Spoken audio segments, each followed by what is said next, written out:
Sahaja Yoga is first to start your germination. Then it grows. In that growth, you have to become a wider personality and a wider personality. With the marriage, you become even a better person and you develop a better personality. Now, why marriage is necessary for Sahaja Yogis? First and foremost thing, it is the most normal thing to do, is to marry. God has given you this desire to be married for some purpose. But the same desire, if you do not use it for the purpose it is given, it can become a perversion, can become a nasty thing, it can be very detrimental to your growth. So one should understand this desire within us to have a marriage. Marriage means wife who is a part and parcel of your being. A wife on whom you can depend.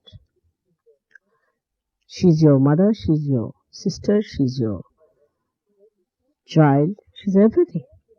You can share all your feelings with your wife. So it is important that the wife should be such that she should understand that this is the need of a marriage. Now in Sahaja Yoga, as you have seen, all of you have problems either of the left or the right.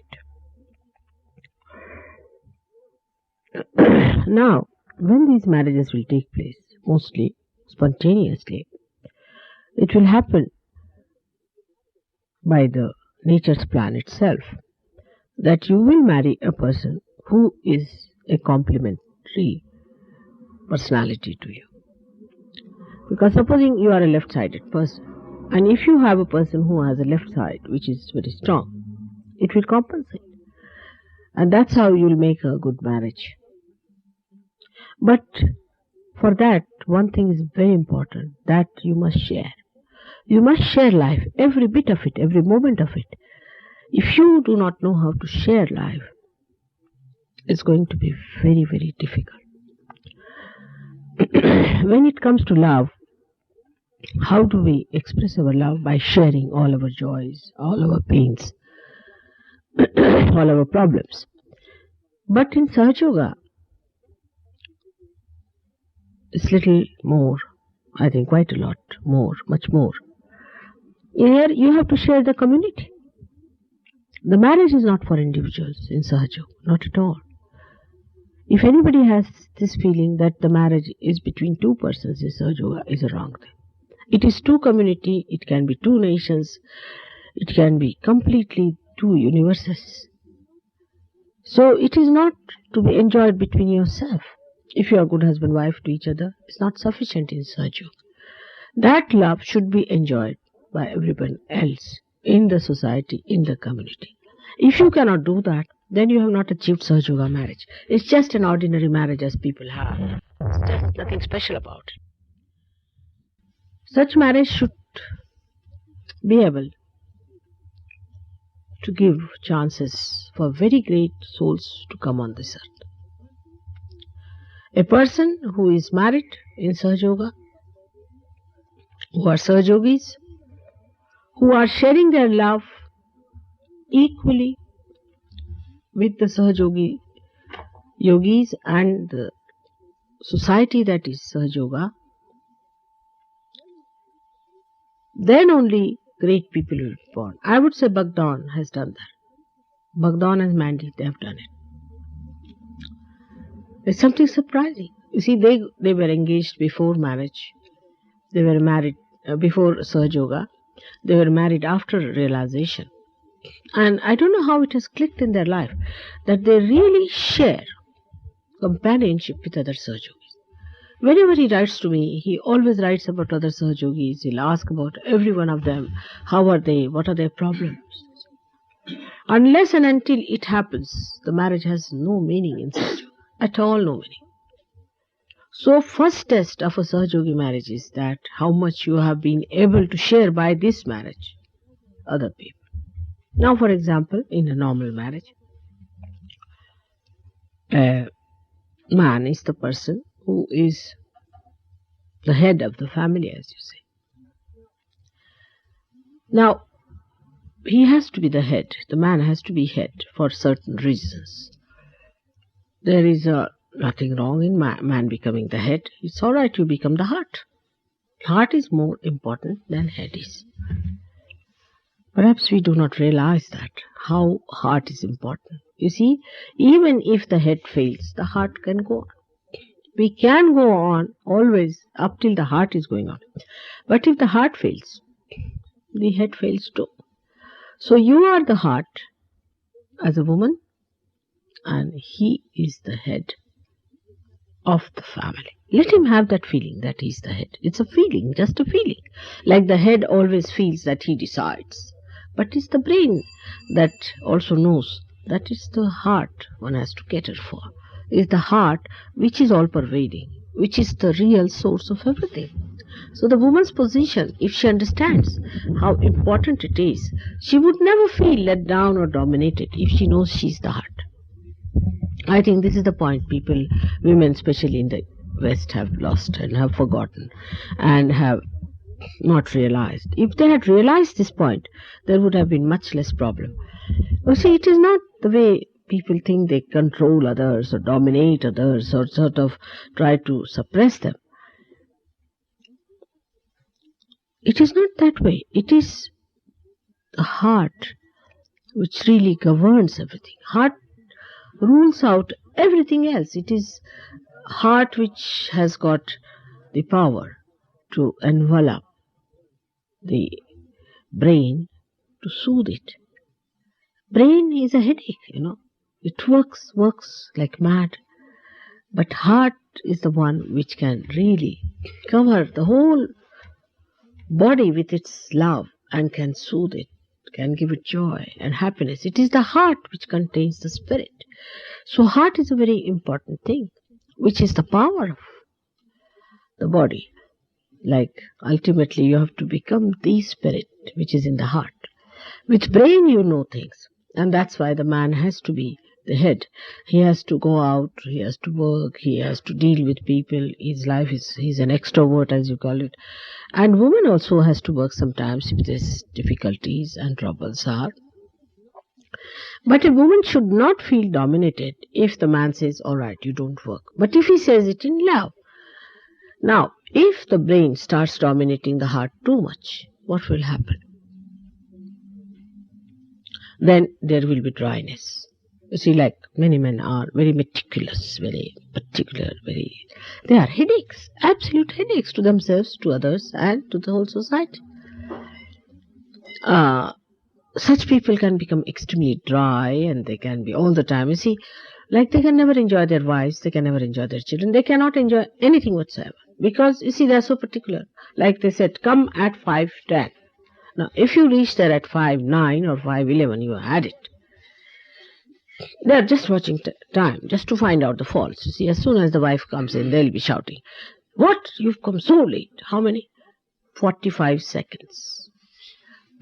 Lost. You see, the wife is coming, the expectancy, the meeting of it, the joy of it. You are going to meet your own heart. Is lacking. Now this brain can go all off the rule. See, it can go off, and it can be very, very taxing. It creates tremendous problems with it. So, heart must be respected. Heart must be obeyed.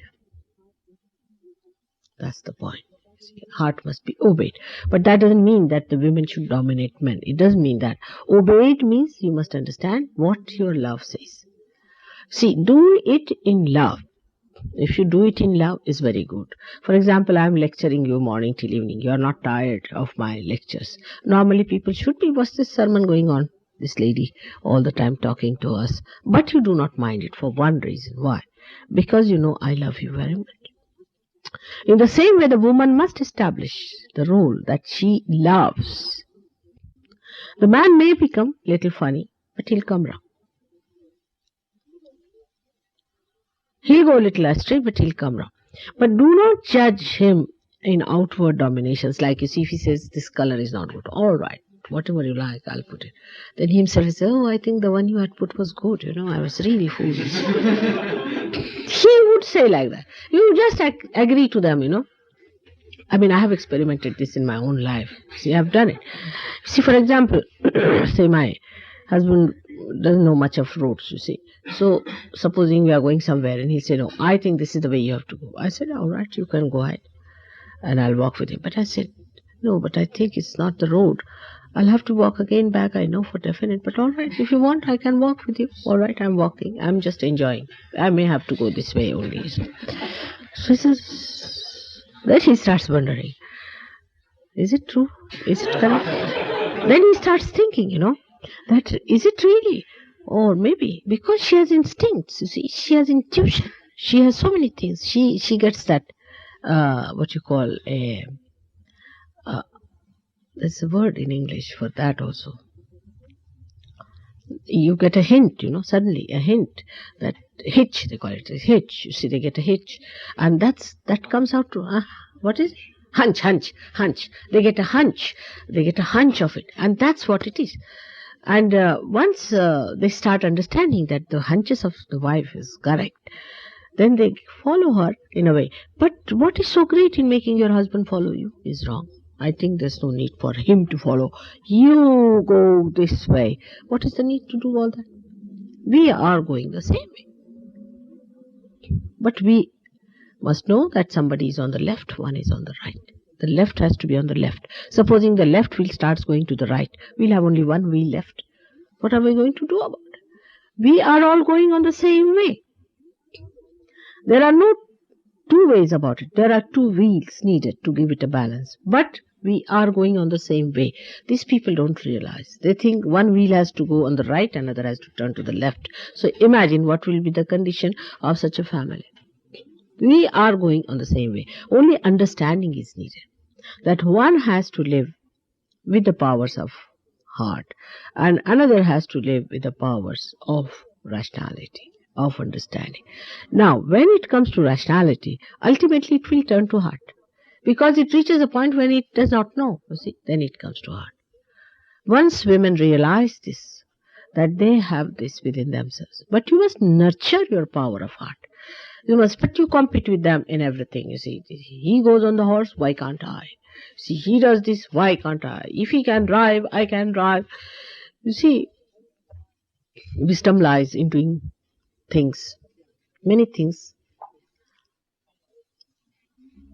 by avoiding them. You see, for example, I don't drive, so everybody drives me along. I don't type, very good, everybody types for me. But I do some things which nobody can do well as I can do. Like I can cook very well. So when it comes to cooking, they have to come to me. It's like that. But you don't do everything that the men want to do, or you don't do everything women want to do. For men will be cooking and women will be driving is a wrong thing.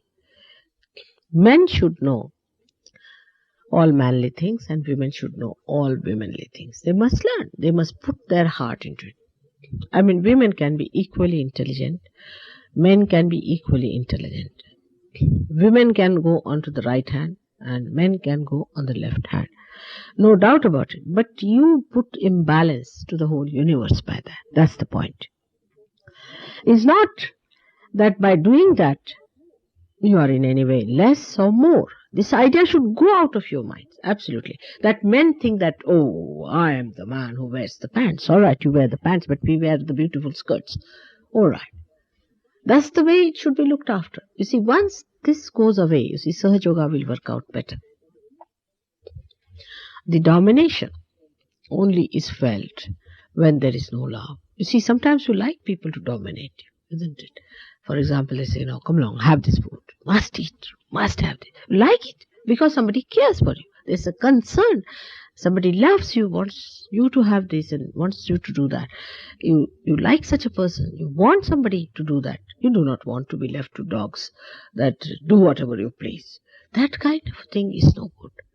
And once you develop that feeling that, oh, that person cares for me, you see, that person loves, then you start also caring for the feelings of that person. You also start to understand. Now again the guilt is working. Now will you please stop feeling guilty about anything? I do not say these things to make you feel guilty, but just to understand that you have to be in a very light mood, This balance has been created long time back. Very long time back. Say even when Radha Krishna existed. Radha was the power and Krishna was the one who was expressing. This is the, as you say, the potential and the kinetic. And people only know about Krishna, but Radha was the power. When he had to kill Kamsa, he had to ask Radha to do it. It was she who did everything. She had to dance. And he pressed her feet. He said, now you must be tired. I said, why did she dance? Because without her dancing, things could not work out. So, it is so interdependent. It is so interdependent. As you cannot have a wick and you cannot have the light. You cannot have these two things separate. If you can understand that, then this balance is completely harmonious. It is between God and His power. Absolutely one. You can't imagine how it is one with God and His power. His power, His desire is the same as God. There's no difference at all. But in human beings, you are disintegrated people. Your desire is different. Your thinking is different. Your asking is different. Everything is so disintegrated. That's why you cannot understand.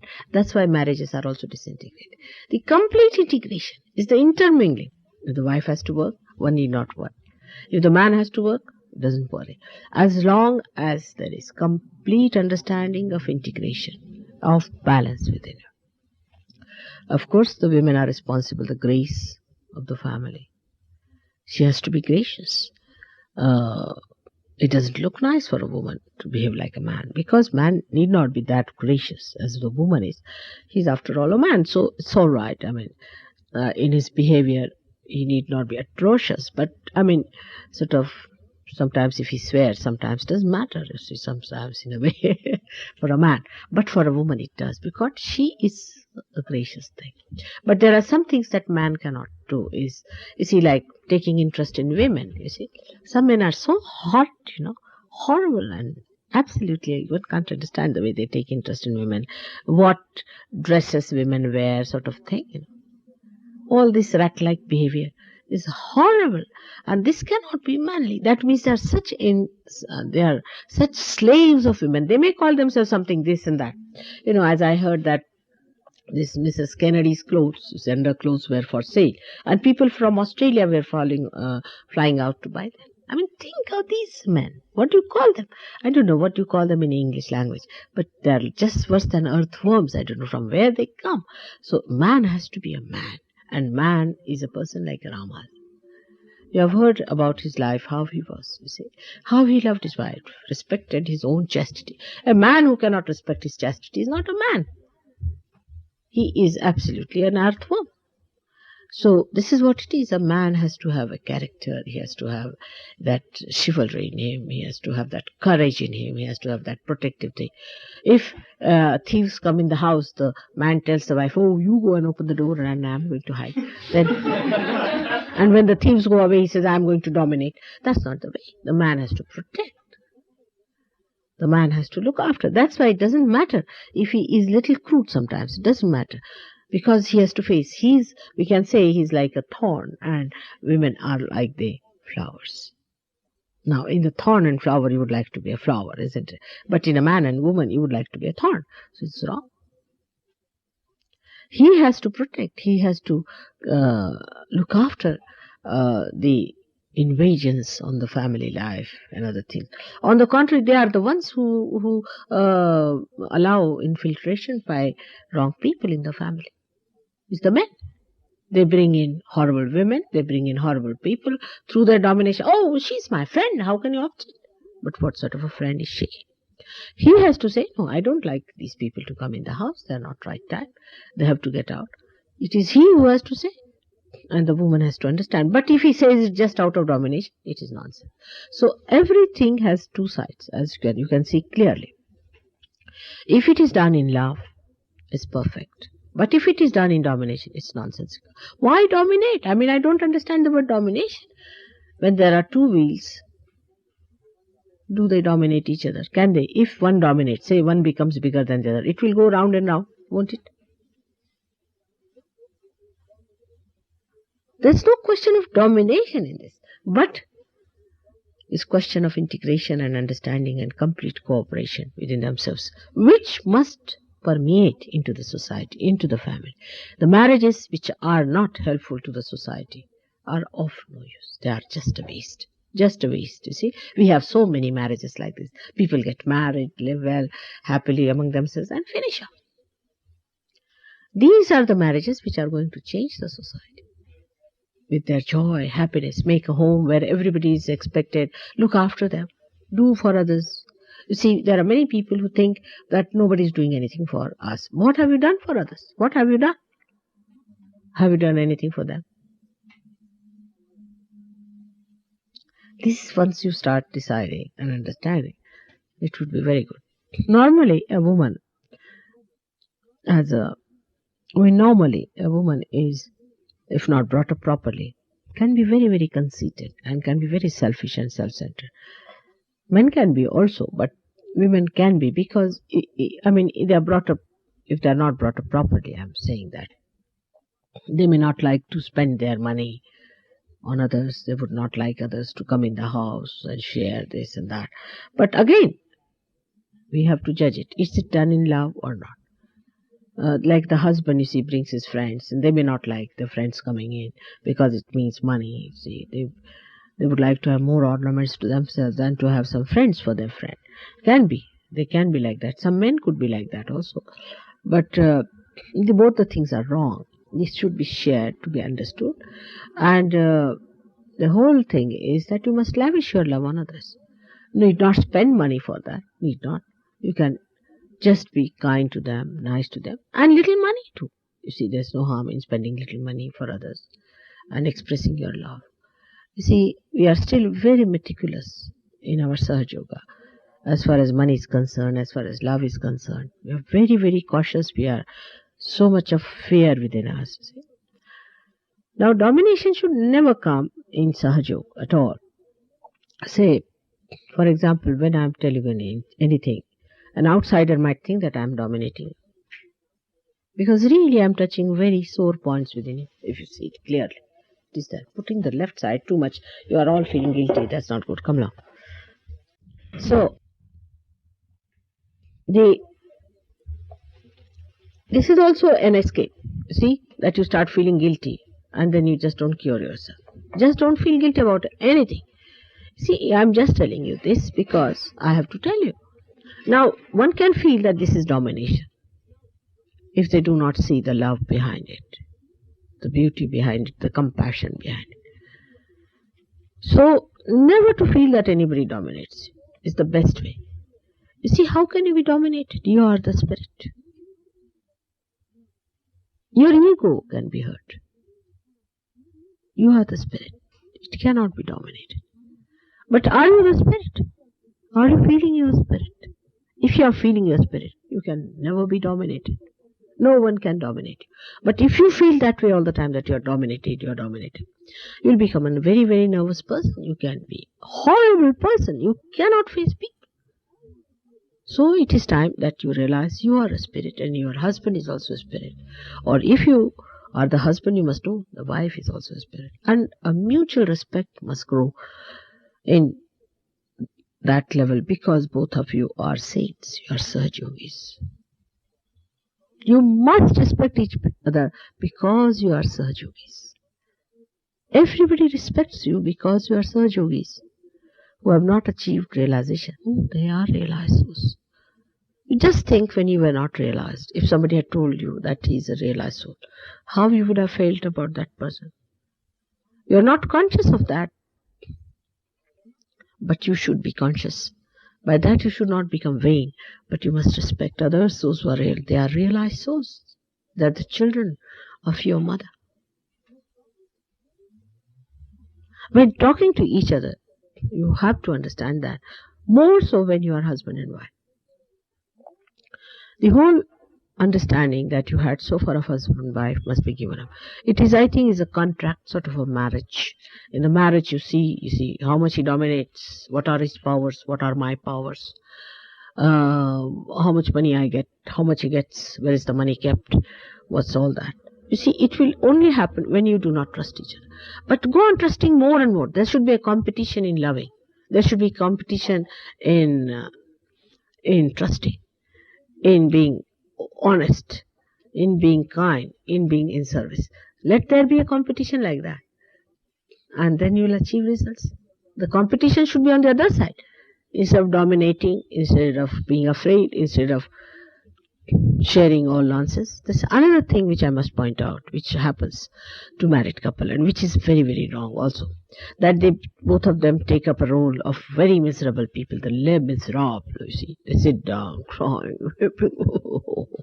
for nothing at all. You see, the whole world is collapsing before them. Now, there are some great poets like Lord Byron, maybe, or some horrible people who have written horrible poems like that. And then they will recite those poems, oh, the sweetest songs are those, and all sorts of nonsense. Not for Sahajogis. You are not to indulge into this kind of a nonsense of sitting down and indulging into this kind of a nonsense and enjoying the miseries of each other. For the present, you have no miseries. Whatever has been there is past and finished. Now you are new people with new awareness, with new things. You have no miseries. So forget all those things and try to enjoy each other's company. And if you start doing that, sitting down and enjoying the miseries, you get out of it immediately and say, oh, we are getting into the same play of Lord Byron. I don't want to create Lord Byrons out of Sahajogis anymore.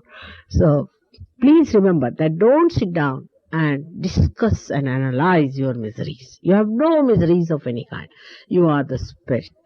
You are the source of joy for yourself and for others, and you have no business to sit down and cry and weep. And I don't know what's happening. I don't know. Why you don't know? You don't know your spirit. Don't you know your spirit? You know. Then why don't you know? You have your vibratory awareness, and still how is it you are saying you don't know? You have to know everything. And it has to be a very positive act to be happy, to be fragrant with joy, and to give joy to others. That has to be with you. Otherwise, everything has no meaning. You see, I try my level best to make every marriage a very pompous thing, a very beautiful thing. But ultimately what I find, two crumpled up people sitting down there, sulking. And then imagine the children who are going to be born. They will think, what? These sulking parents? Oh God, save us from these crying babies. So don't put my all hopes to my complete shattering state by this kind of attitude.